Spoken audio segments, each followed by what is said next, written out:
Guys, today we're going to do another Jumpstart January video, but today we're going to talk about, the whole documentary of the dark-skinned girls versus the light-skinned girls. And it was okay. But I'm like, Forrest Rock when I watched her video.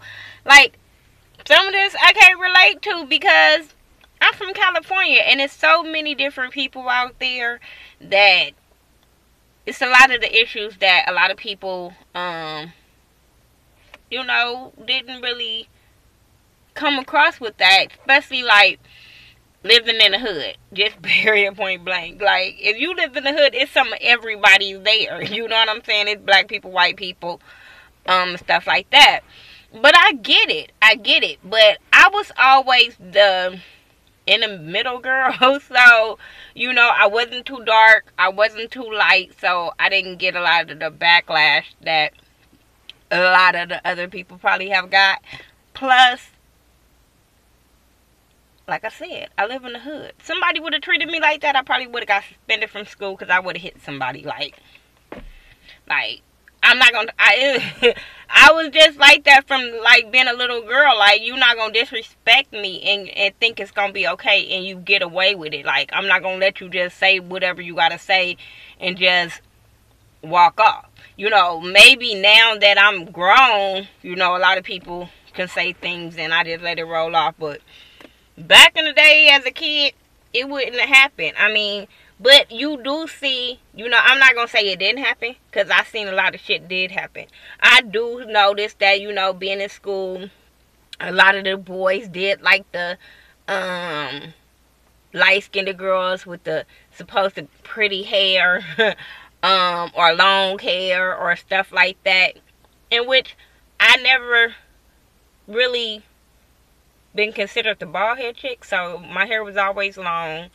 Well, at least to black girls, my hair was long. You know what I'm saying? It was longer than this, so I wasn't tripping off of that. But do y'all remember back in the day where, and now I can admit, back in the day where you didn't want to be fully black, you always had to be like, oh, I'm black and Indian, or I'm black and this, or you know what I'm saying? So I can get that part. But, and I did see, like I said, a lot of people flock to more of the light-skinned girls with long hair, but I was such a tomboy that I didn't care about boys flocking to me. So, and then I was such the cool girl that's why boys flocked to me. I was able to relate with them. I was able to play football with them and still be a girl. I was still being able to, I wasn't always in a group of gossipy girls, so boys was attracted like that. But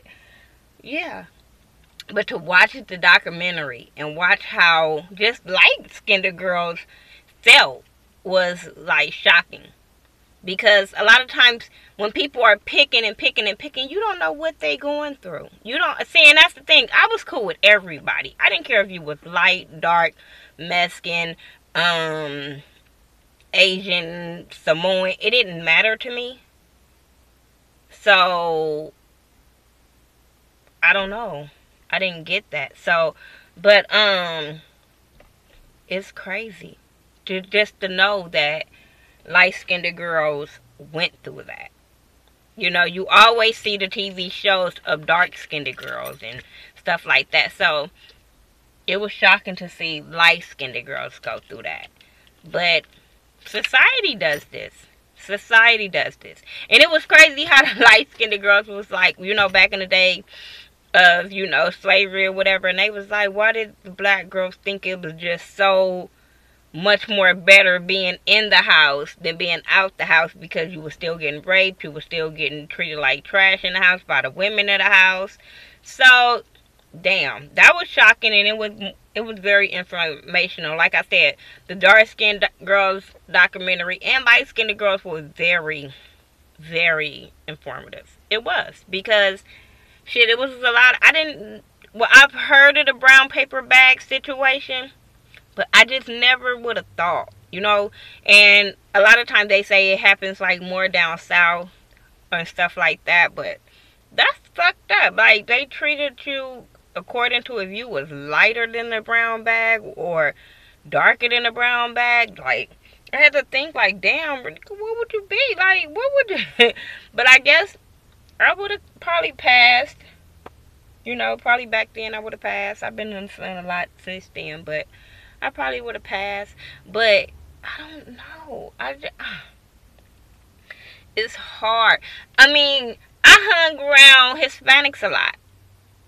I did. I loved them. So it wasn't more of a brown and white thing to me.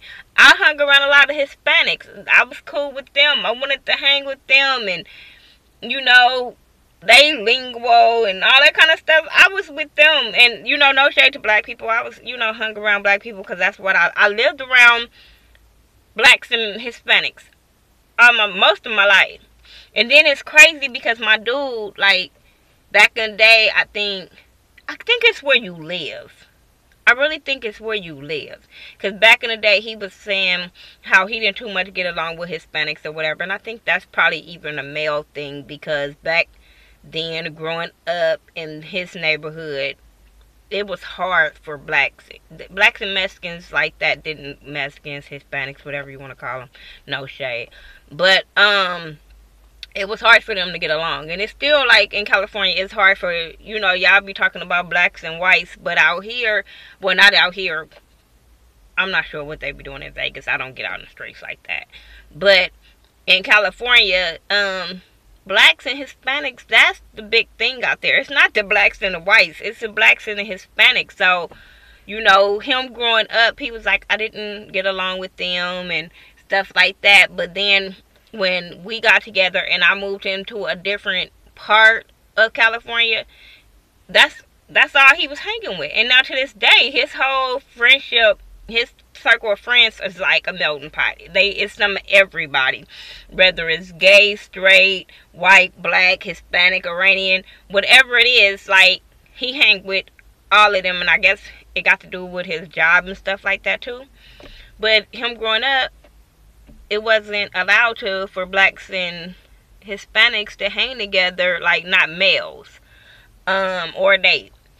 And then that's how my son is. My older son, he lives in California, and he feels that way too, because a lot of times that's the rifle out there. So he's seen a lot of his friends get jumped or killed or stuff like that. So, but when he came out here to Vegas with me, he saw it wasn't like that. Everybody got along and stuff like that. Even like, yeah, out here in Vegas, sorry, I got distracted. But even out here in Vegas, though, it's some of everybody out here. Everybody.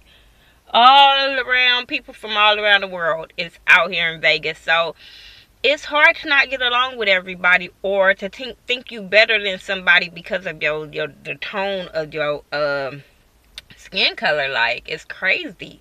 But I do believe it happens. And a lot of times, y'all dudes need to stop making that happen. It's the media, it's the men.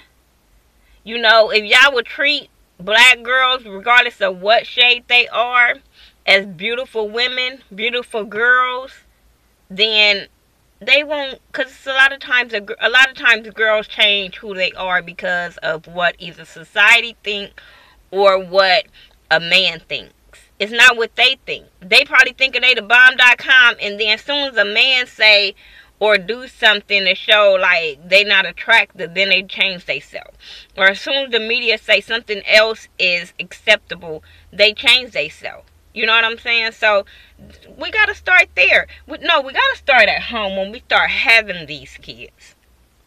I have a dark daughter. I always say that. My daughter dark. I mean, hey, it is what it is. She's darker than me. But I treat her and I teach her like, you're beautiful. I've been calling my daughter a top model since birth.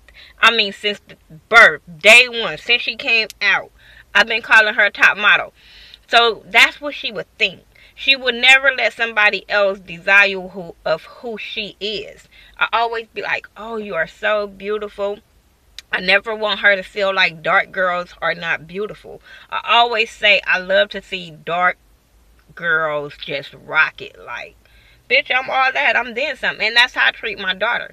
So she can't have these girls at school making her feel like she's less than.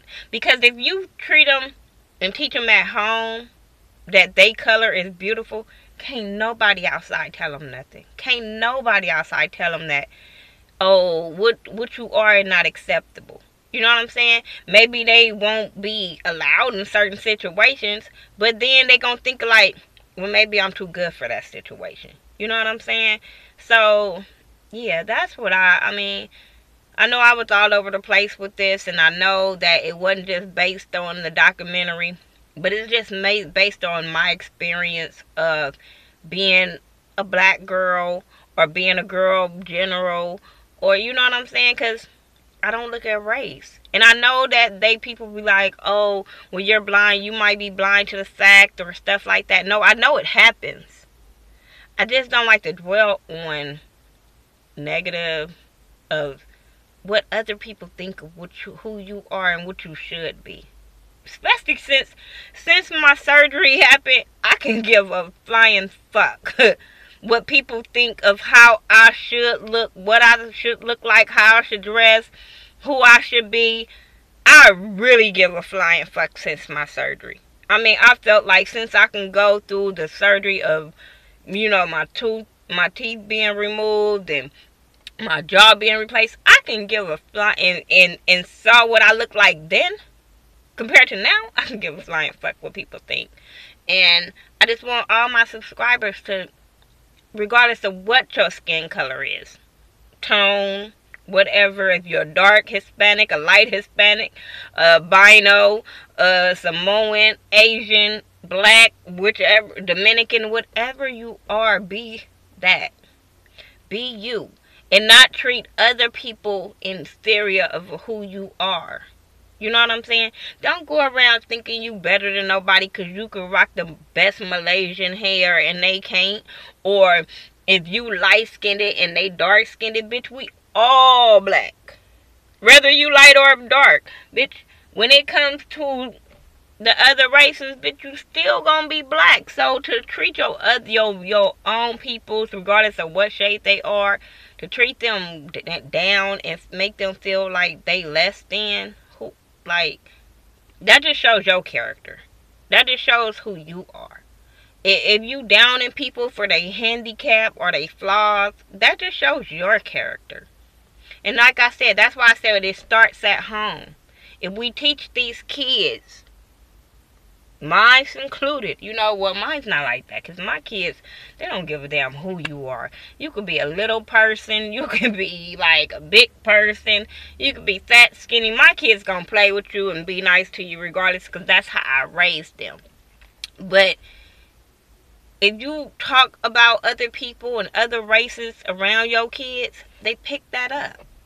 So if you won't do it and you praise other races just as well as you praise your own, then kids won't think it's right, or, I mean, they won't think it's right to talk about somebody else and put other people down and think it's funny. Because that's how kids get fucked up. I'm just saying. But yeah, tell me your thoughts about this. Like I said, sorry if I was all over the place, but like I said, when I do my videos like this, I just want to give y'all my just raw, uncut opinions, and this is just how I feel. So we can agree to disagree. Y'all can tell me y'all experience on being either dark or light or another race, because black people treat other people fucked up too. Don't get it twisted. They do. So, you know what I'm saying? Tell me your experience, and if you wanted to be another race because of your own peoples, or if somebody other race treated you better, let me know in the comment section. And also share this video because it can always help somebody else out. That's all I'm saying.